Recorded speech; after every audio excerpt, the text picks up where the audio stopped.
자, 안녕하세요. 반갑습니다. 8월 26일 주식 정리해드리는 주영남. 오늘도 시장 정리부터 먼저 시작해보도록 하겠습니다. 일단 뉴욕 증시는 26일 예정된 제롬 파월 페드 의장의 잭슨 홀 연설을 앞둔 가운데 주요 경제 지표가 호조를 보인 데다가 반발 매수세가 유입되며 3대 증시 모두 상승 마감하였습니다.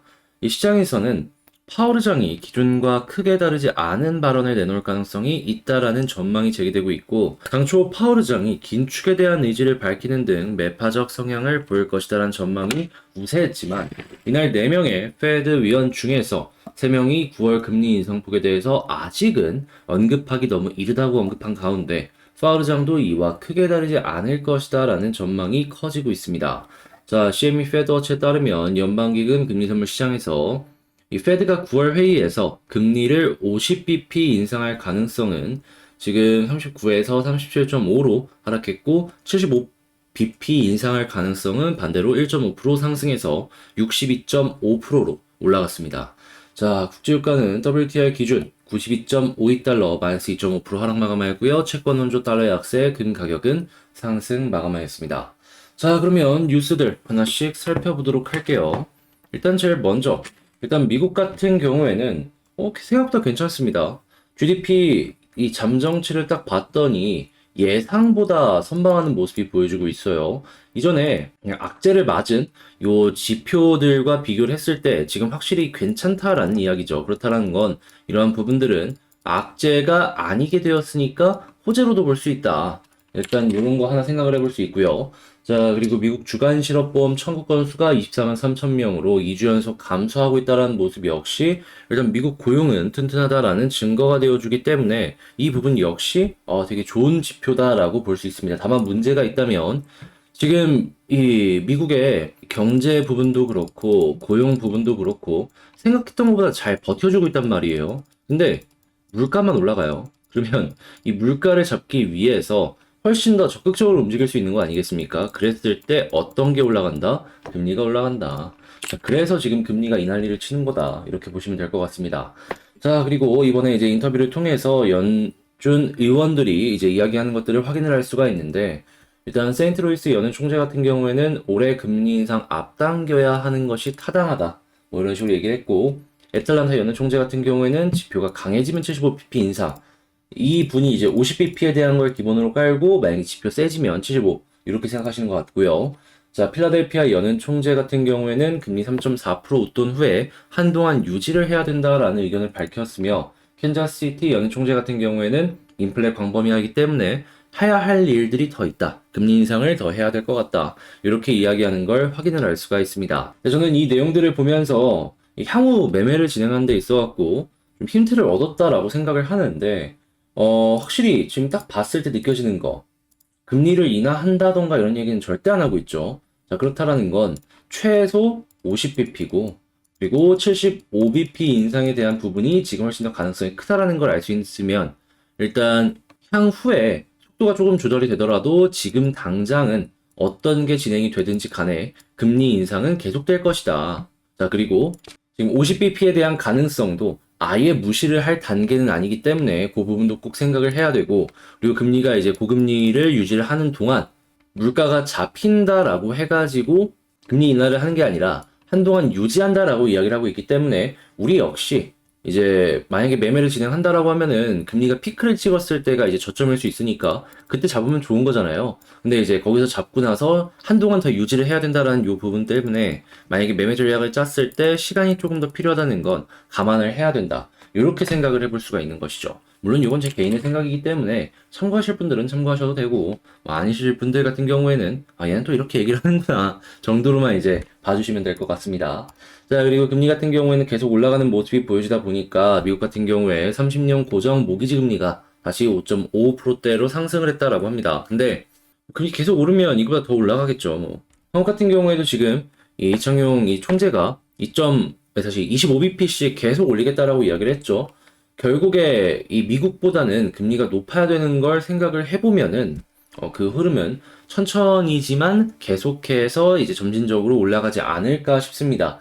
그랬을 때 가장 큰 타격이 있는 건 역시나 이쪽 주택이 되겠죠. 근데 주택 말고도 자동차도 그렇고 이 좀 덩치가 큰 내구재 기업들 있잖아요. 내구재.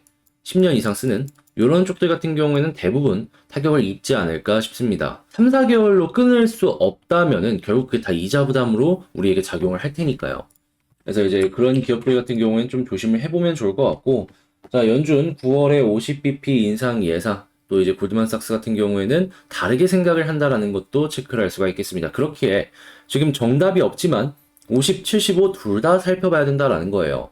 근데 이제 50bp가 만약에 된다라고 하면은 그때 증시의 단기 반등 한번 기대를 해볼 수가 있는 거죠. 자, 파우르장 채권 시장 예상대로 잭슨홀서 매파적일까? 그러니까 이게 오늘 주된 내용들이 다 이런 거래가지고 계속 반복하는 건데 그만큼 이게 중요한 내용이다라는 것만 여러분들께서 좀 살펴보시면 좋을 것 같아요. 이게 만약에 진짜로 50bp에 대한 부분이 시장에 반영이 끝나잖아요. 그러면 이 75bp에 대한 부분이 지금 반영이 끝난 상황이기 때문에 50bp로 차근차근 넘어갈 거란 말입니다. 그러면 그때 지수가 이 아래쪽에 있는 게 약간이나마 올라올 수 있어요. 현재 위치에서 막 고점까지 간다 이런 건 아닌데 이게 머리 들어주는 것만으로도 어느 정도 먹을 것도 생기고 안심하면서 시장 볼 수 있잖아요. 그런 게 매력적이다라고 살펴볼 수가 있는 것이죠. 자, 그리고 미국뿐만 아니라 유럽 역시도 금리 인상에 대한 부분은 매우 민감한 상황입니다. 현재 이제 7월달 50bp 인상에 동의를 많은 위원들이 했다라고 하는데, 자, 그럼 이것도 이제 유럽도 이제 속도를 곧 낼 것이다 라는 걸 생각을 해볼 수가 있을 것 같고, 지금 의사록을 보면은 경기 침체라는 단어를 굉장히 많이 사용을 했다라는 걸 봐서는 이 유럽 쪽에서도 선진국들 말고 남유럽이나 동유럽 같은 경우에는 이게 생각했던 것보다 많이 힘들 수 있겠구나라는 걸 감안하시면서 보시면 좋을 것 같습니다. 혹시나 예전의 경제 위기처럼 그리스의 뭐 파산이나 막 이런 것들 나오기 시작하면 난리 나는 거니까 일단 이것들도 혹시나 그런 것들이 있는지 하나씩 살펴보시면 좋겠네요. 자, 그리고 실적 탄탄한 저PR 기업은 배신 안 한다. 지금 실적주들 요것들을 이제 보면 좋은데, 근데 여러분들 이거 잘 골라야 됩니다. 여기선 지금 철강 얘기하고 있는데 크 찍고 떨어지는 기업들 같은 경우에는 올해 실적이 아니라 향후에 2년 뒤 실적 정도는 봐줘야 돼요. 그리고 난 다음에 반등을 할 수 있을지 없을지는 모르겠지만 예상 실적이 계속 우하향을 한다 라고 한다면 지금 PR 기준으로 이거 계산 때리는 거 절대 아닙니다. 예, 이거는 진짜 여러분들 잘 생각하셔야 돼요. 자, 그러니까 지금 PER, 뭐 예를 들어서 뭐 4나 5인 것 같다? 싼 거 아니야? 해서 들어가는 게 아니라 향후에 2년 뒤에 몇인지 꼭 계산을 하세요. 자, 이렇게 말씀드리면서 시장 정리 한번 맞춰봤는데요. 여러분들께 제 이런 영상이 도움이 되었다라고 생각을 하신다면 구독과 좋아요, 알림 설정까지 한 번씩 부탁을 드리며 방금 말씀드린 내용은 이렇게 시작 전에 올려드리고 있다라는 거, 그리고 공부할 수 있는 내용들도 이렇게 올려드리고 있으니까 같이 한번 보고 싶으신 분들은 영상 소개란에 있는 텔레그램 링크를 한번 클릭하신 다음에 입장을 하시면 되겠습니다. 자, 그러면 본 내용, 본 영상 내용 한번 시작을 해보도록 할게요. 자, 안녕하세요. 반갑습니다. 제가 이번에 가지고 온 종목은 이 두산 에너빌리티를 가지고 왔습니다. 일단 에너빌리티, 이거 볼린저 위쪽 타줬으면 이전처럼 이러한 상승을 기대할 수 있어가지고 되게 좋게 볼 수 있었는데 약간 아쉽네요. 예, 일단 지금 볼 수 있는 것들 하나씩 살펴보도록 할게요. 자, 일단 제일 먼저 뭐 호재는 계속 나오고 있습니다. 13년 만에 해외 원전 수주에 대한 이야기가 나오고 있죠. 자, K원전 산업부활 기폭제 얘기 나오는데 위치가 어디냐? 이집트다. 그리고 총 사업비를 한번 살펴보게 된다면 대략 한 3조 규모? 요 정도로 이야기가 나오고 있네요. 자, 근데 이걸 나눠 먹어야 되다 보니까 이것만 본다면 좀 규모가 작은 것이 아닌가 생각을 할 수 있을 것 같은데요. 핵심은 이겁니다. 이를 시작으로 이 체코 등 다른 지역의 원전 수출을 하는 데 있어서 강한 모멘텀을 얻고 갈 수가 있다는 것이죠. 레퍼런스나 여러 가지 부분에 있어서 굉장히 긍정적이다라고 생각을 할 수가 있는 거죠. 그리고 이게 끝이 아니라 지금 뉴스케일 파워 같은 경우에도 에스토니아 원전 시장을 진출하기 위해서 이렇게 움직이고 있다 막 이런 얘기들이 나오고 있는데 SMR 같은 경우에도 만약에 만들어진다라고 했을 때 뉴스케일 파워의 이 SMR 쪽 핵심 부품을 두산 에너빌리티가 공급을 하죠. 자, 그러면 그냥 이쪽으로도 매출이 나오고 저쪽으로도 매출이 나오고 그냥 엄청 좋다. 이렇게 생각을 하시면 된다라는 겁니다. 당연히 이 미국 쪽의 인플레 감축법에 대한 수혜 역시도 관련 원전 사업을 키우는 데 있어서 긍정적인 영향을 줄 수 있기 때문에 두산 입장에선 현대한텐 좀 안타깝지만 나는 너무나도 좋다. 이렇게 볼 수 있는 것이고요. 자, 그러면 현재 나오고 있는 내용들만 놓고 본다면 호재 또 호재다. 이렇게 생각하시면 될 것 같은데 수급도 그렇게 생각을 하는지를 좀 보자면 네, 그렇습니다. 일단 어제까지는 또 이제 외국인이 많이 사줬고 자, 그리고 오늘 같은 경우에는 외국인이 조금 파는 모습을 보여주고 있는데 솔직히 이런 모습이 연결되면 안 좋거든요. 그냥 이렇게 이쁘게 한번 이렇게 딱 해주는 게 가장 좋다라고 볼 수 있는데 이건 좀 아쉽네요. 그래도 하락보다 상승이 더 많으면 그럼 이제 이런 것들 자체가 이 상승을 시키는데 모멘텀이 되어줄 수 있기 때문에 저런 게 나오게 된다면 긍정적으로 생각을 하시고요. 만약에 수급이 이 파란색과 좀 번갈아 가면서 나오기 시작을 한다? 라고 한다면 요랬을 때 특징이 이렇게 볼린저를 타고 올라가는 것보다 이 파동을 그리면서 출렁출렁 하면서 이제 하는 경우가 많아가지고 자, 여기를 상승의 1파라고 놓고 본다면 상승의 2파가 나왔을 때 조금 지저분하게 흘러갈 수 있다. 요거 이제 감안하시면서 보시면 되겠습니다. 자, 그러면 차트를 한번 보도록 할게요. 일단 차트를 보면서 여러분들께서 이제 생각을 하셔야 되는 게 지지라인이 어디가 될 것인가 요건데 일단 매물대 여기는 확실하게 뚫었잖아요. 그런 만큼 일단 요 부근에서 이제 만약에 떨어졌을 때 한 번 정도는 지지를 해줄 가능성이 높다. 근데 여기 위보다 일단은 한 11선이 조금 더 위쪽으로 올라올 것 같단 말이에요. 그래서 일단 첫 번째 지지라인은 11선까지 일단은 보자. 일단은 11선까지 보자. 자, 그리고 나서 현재 위치에서 횡보하다 이제 올라가기 시작하면 어떤 걸 봐야 될까를 고민을 해야 될 것 같은데 자, 여기 23,000원 딱 오늘 찍고 떨어졌죠. 이게 또 저항을 또 맞췄네. 제가 계속 매물대 얘기하면서 23,000원, 23,000원, 23,000원 그냥 노래를 불렀잖아요. 아무튼 그러한 부분은 뿌듯한데 요 라인 확실하게 다시 한번 뚫어주는 모습을 보여주게 된다면 그때는 이전 고점 라인이 여기 26,000원? 여기 부근까지 한번 노려볼 수가 있을 것 같습니다. 근데 이제 올라가는 모양에 대해서 이제 생각을 해봐야 되는데 일단 1파가 깨끗한 만큼 2파가 수급을 딱 봤을 때 지저분하게 만들어질 수 있을 것 같다라고 말씀드렸잖아요. 그랬을 때 11선 딛고 출렁이는 이런 그림이나 아니면 볼린저 하단 여기에서 다시 볼린저 상단 여기 아래쪽에서 계속해서 맞고 떨어지고를 반복하면서 올라가는 그림도 나올 수는 있을 것 같아요.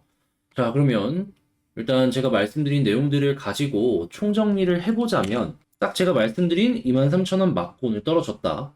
자, 그런데 아직 끝난 건 아니기 때문에 지지라인을 놓고 보자면 최우선적으로는 11선 이탈하는지 안 하는지 이게 가장 중요하다.